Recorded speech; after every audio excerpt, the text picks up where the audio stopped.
আমি নবী তোমাকে বলে গেলাম তুমি এখন মোবাইলে যা করবো এটা তোমার চোখের জিনা হবে।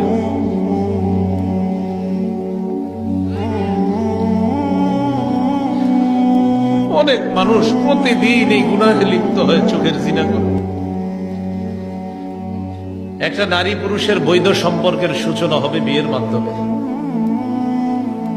ইসলাম আমাকে আপনাকে শিক্ষা দেয় বিয়ের মাধ্যমে সম্পর্কের সূচনা করতে। ইবলিস শিক্ষা দেয় আগে 5-6 বছর চেনো জানো, তারপর মন চাইলে বিয়ে করো, তার মন না চাইলে ছেড়ে দাও।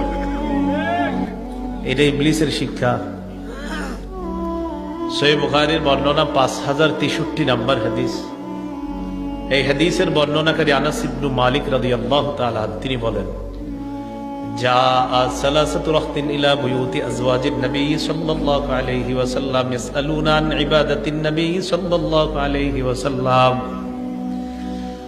তিন ব্যক্তি আল্লাহ রাসূল সাল্লাল্লাহু আলাইহি সাল্লামের বিবিদের ঘরের সামনে আসছেন নবীজির ঘরের ইবাদতের ব্যাপারে জানার জন্য। তো প্রশ্ন করছে নবীজি ঘরে কি করে। ফালাম্মা উখবিরু কান্নাহুম তাকাল্লুহা, যখন তাদেরকে জানানো হলো নবীজির ঘরের ইবাদতের ব্যাপারে, বিভিন্ন বর্ণনা দ্বারা সহিহ বুখারীর বর্ণনা সহ অনেক বর্ণনা দ্বারা জানা যায় নবীজি নিজের জুতা মুবারক জামা মুবারক নিজেই সেলাই করতেন, ঘরের কাজে সহযোগিতা করতেন, বিবিদের কাজে সহযোগিতা করতেন।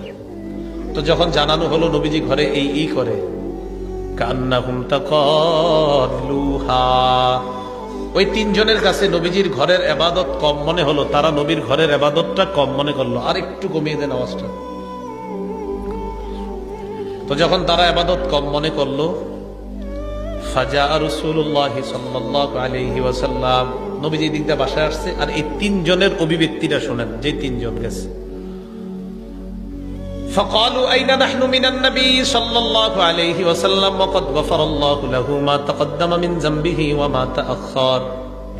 তাদের তিনজনের বক্তব্য, কোথায় আমরা, কোথায় আল্লাহ নবী। আল্লাহ নবীর এত ইবাদত করা দরকার নাই, আল্লাহ নবীর আগে কোনো গুনাহ নাই, পরে কোনো গুনাহ নাই, যদি থাকতো আল্লাহ অগ্রিম সব মাফ করে দিছে। গুনাহ কিন্তু নাই, কিন্তু আল্লাহ এমনি ঘোষণা করছেন আগে পরে সব মাফ। তা একজন কয়,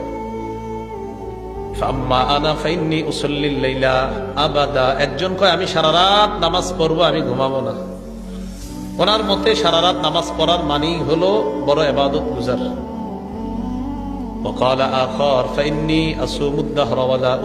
আরেকজন কয় আমি সারা জীবন রোজা রাখবো, কখনো রোজা ছাড়বো না। ফরজ রোজা তো রাখবেই, নফল রোজাও ছাড়বে না। وقال آخر أعتزل النساء فلا أتزوج أبدا।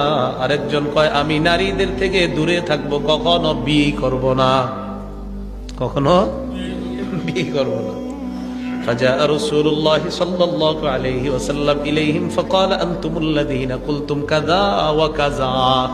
তাদের কাছে নবীজি আসলেন, আসার পর বললেন তোমরাই কি তারা যারা এটা বললা ওটা বললা এমন এমন বলছো।